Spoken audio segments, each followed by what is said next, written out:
First thing we like to talk about is the stance and start. The stance is a very critical part of the offensive play.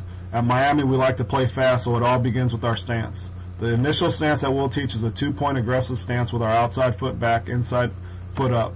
We want our feet underneath our armpits and a staggered aggressive stance. We like to have our players have their nose over their front knee so they have a slight bend.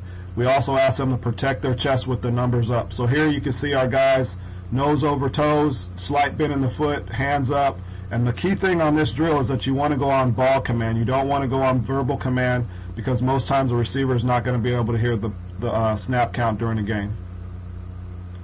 So as you see, as they drive off the ball, you want to limit as much false stepping as you can. You want them to push off with weight on their front foot, driving forward. Right here you can see that the receiver has his hands up, protecting them. We try to get it consistent, have their hands up versus press and off coverage. That way, if the defense changes, their mentality won't change. You can see that the receiver's front toe is loaded, his back foot is in the ground, and he's ready to drive off. Remember, we want to limit as much false stepping as possible. Here, same thing. Our guys have a good balanced stance, split vision, and they're driving off the ball. Here's some good game clips of what we're trying to get done.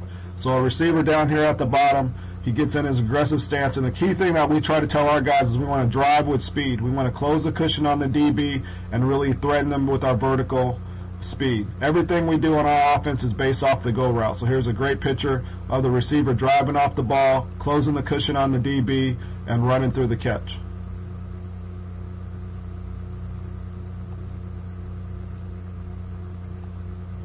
Another great example is down here at the bottom with the circle player here. The biggest thing as the receiver, you want to get the DB to get out of his comfort zone, meaning the DB wants to try to strain to stay in his back pedal. If we can get on him and attack him with our speed and get him to open up, now we control the route. So you can see the receiver's driving off the ball. He gets the DB to open up his hips. Now we're able to get out of our break easy and have time to catch the ball and get the ball up the field. Here's a great example of practice. Sometimes you can't get the DB to get out of his back pedal, but you can close the cushion. So our receiver drives off the ball. We want to minimize the false step. He gets into the DB's comfort zone. Now he has to open his hips, and as he opens his hips, he's able to drive out of the break, causing the DB to stumble because he's already out of his comfort zone. Now the receiver's able to get the ball up quickly. So that's why it's critical as you do stance and start that you have the receivers pushing off the ball and playing with speed.